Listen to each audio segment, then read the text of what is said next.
nakarating na po ba sa inyo, engineer, itong posibleng pagbabawas nga raw ng alokasyon sa MWSS ng NWRB, sir? Opo. Actually, opo, nakarating na po sa amin ito, pero ini-ensure naman po natin, no, yung ating pong publiko, no, na inaayos po ng MWSS po ito kasi kami po ay nakipag-usap na po sa National Irrigation Administration na hiramin po muna namin po, no, yung kanila pong magiging allocation po, no, for the month of April, May 16 to 30, 31. At para po ma-maintain lamang po, no, yung allocation po namin na 50 CMS. Pero hindi po ba sila maapektuhan noon? Ano po bang implication nito kung sakali? Opo. Sa ngayon naman po, Sir Mon, no, ay nasa last stage na po sila nung cropping stage po nila, no. At hindi na po nila kailangan, no, ng malaking amount po ng tubig para po mapatubigan po yung sakahan nila kasi po ay aanin na po sila ng mga palay.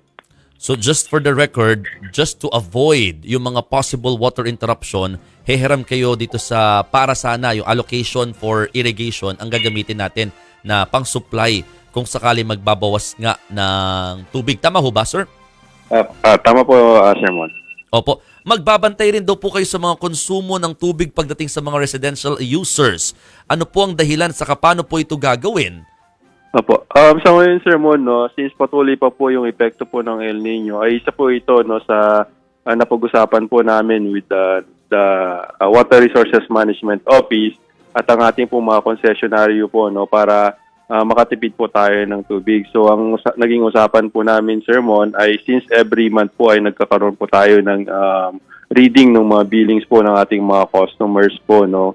So, expect po nila po, no, sa next na billing po nila ay amin pong babantayan po yung mga nagiging consumption po ng ating mga customers. So, kung, kasi po sa ngayon, Sir Mon, no, nasa around 28 to 29 cubic meter po, no, yung average po na nakukonsume po ng ating po mga customers. So, expect po namin po, Sir Mon, na every summer po, no, ay tumataas po yan ng around 4 to 5%, no.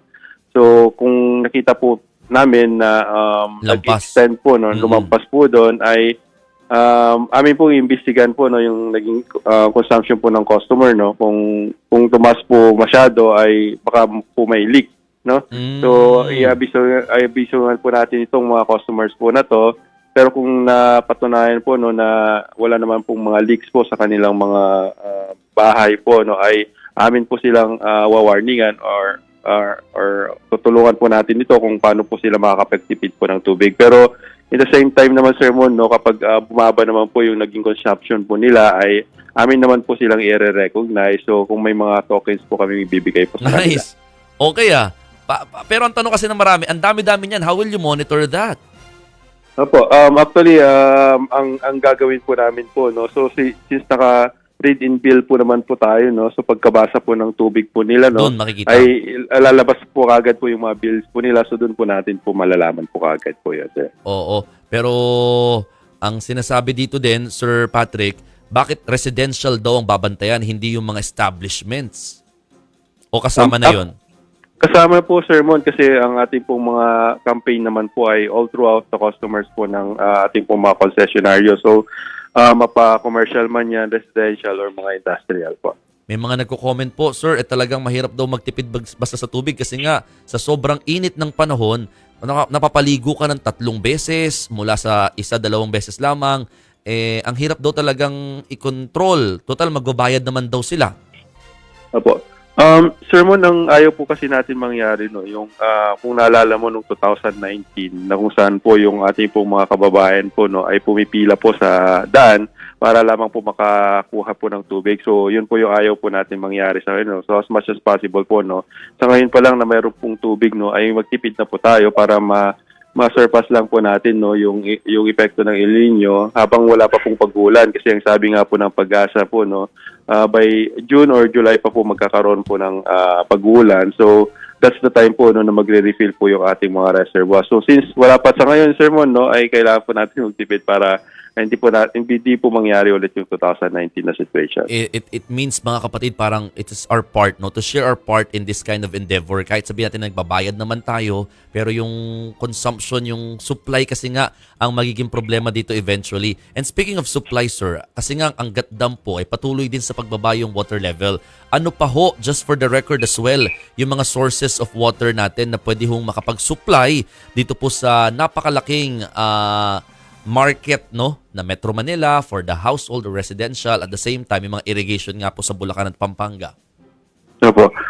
So yun, Sir Mon, no, since nag-start po yung pronouncement na pag-asa na magkakaroon ng El Nino this year, ay kami po sa MWSS kasama po katulong po yung ating pong mga konsesyonaryo ay nagtayo na po ng mga additional water sources po, no, outside the Angat Dam. Kasi sa ngayon, Sir Mon, no, 90% po ng ating pong raw water requirement ay nanggagaling sa Angat Dam. So yung remaining 9% po, no, ay nanggagaling sa Laguna Lake, at yung 1% naman po ay nanggagaling sa mga groundwater, yung mga tinatawag po natin ng mga deep wells. So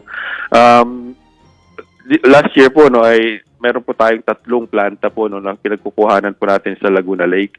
So sa ngayon po, no, ay nagpatayo po tayo ng mga additional na planta po doon sa Laguna Lake. So from 3 na plants ay ngayon po ay nasa 6 na po yung planta po. So may additional na po na mga 3 planta po, no, na nakaka-generate na po ng around 150 million liters per day. So ito po yung isa po sa mga initiatives po natin, no, para po just in case, no, tulad ngayon na mababawasan po yung allocation po natin from the Angat Dam, ay may isusupply po tayo or malilesen po, no, yung mga interaction po natin sa mga customers. So aside from that, sermon, no, noong 2019 po kasi ay wala po tayong mga additional. Na water source. We are very dependent sa Angat Dam that time. Tama po, Sir Mon, no. So nag-start po kami, no, na mag-rehabilitate po ng mga deep wells o yung mga groundwaters po natin, no. So since 2004 po kasi ay hindi na po pwedeng mag-extract po ng groundwater kasi nga po nagkakaroon ng land subsidence. So nag-start po kami mag-implement po ng mga rehabilitation works po dito sa mga deep wells, at sa ngayon po, no, mayroon na pong available na 130 na mga deep wells na naka-install po around the Metro Manila, na ito po ay gagamitin po natin during emergency, which is ito nga po yung El Nino situation po. Long-term plan, sir, after this one, kasi syempre 90% being dependent pa rin po sa Angat Dam, malaking ano pa rin po yun, pag-lean, no, sa Angat Dam.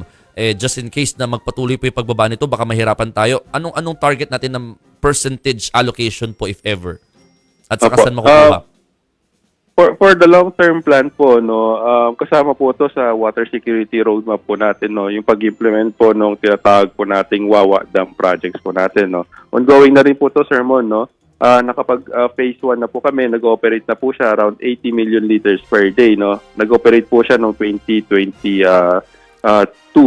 So yung phase 2 naman po noon, which is the new Wawa Dam po, na around 438 million liters per day, ongoing na po ito. At target po natin matapos din po ay by 2025. So aside from that, sermon, no, kung familiar po kayo sa Kaliwa Dam project po natin dito sa Quezon Province po, no, ay ongoing na rin po ito, at ongoing na rin po yung ating pong tunnel boring machine po, no, sa Rizal. Nag-start po kami sa Rizal, at ibubore po niya around 22 kilometers po na tunnel hanggang po sa dam area po sa Quezon Province.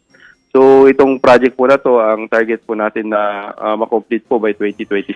Kasi yung pag-implement po talaga, sermon, ng mga water sources po natin ay hindi basta-basta po natatapos po agad, kasi malaking infrastructure project po ito. So yun po, around 4 to 5 years po yung talagang implementation po ng mga project. Gaano kalaking tulong po yun, sir, sa allocation if ever? Opo. Sa ngayon po, no, yung nabanggit ko kanina na 90% na dependencies po natin sa Angat Dam. So pag natapos po yung 2 dam po na yun, yung Wawa Dam saka yung ating pong Kaliwa Dam, ay magiging around 70 to 75% na lamang po yung dependency po natin sa Angat Dam. So malaking tulong po ito, Sir Mon. Oo. Kasi mga kapatid, talaga mahirap pag isang source yung pinaka-ina-anticipate natin. Sir, paalala na lang po sa mga consumer, panghuli na lamang, para at least makatulong din po sa inyong pinapanawagan palagi na magtipid pa rin sa paggamit ng tubig. Opo. Salamat Sir Mon no sa pagbibigay niyo po ng patuloy na pagkakataon po sa MWSS po no para ma-inform po yung ating pong mga kababayan yung mga inisyatibo po ng MWSS ng gobyerno at ng ating pong mga private concessionaires po na Maynilad at Manila Water. So ay tulad nga nababanggit ko kanina Sir Mon no ay sufficient pa naman po yung ating pong supply at nabigyan po tayo ng continuous supply of the allocation po na nanggagaling sa Angatan no 50 cubic meter per second. Pero sa ngayon po Sir Mon no ay kailangan pa din po natin magtipid kasi meron pa rin pong El Nino at mainit pa rin po yung panahon at para hindi po natin ma-experience sa 2019 na talaga po pumipila po yung tao po no para makakuha lamang po ng tubig. So yung mga paunti-unti po natin pagtitipid Sir Mon no kapag pinagsama-sama mo naman po yan ay malaki po yung maitutulong sa atin. Lamang po Sir Mon at magandang umaga. Maraming salamat, Engineer Patrick Dizon, ang Division Manager po ng MWSS Corporate Office.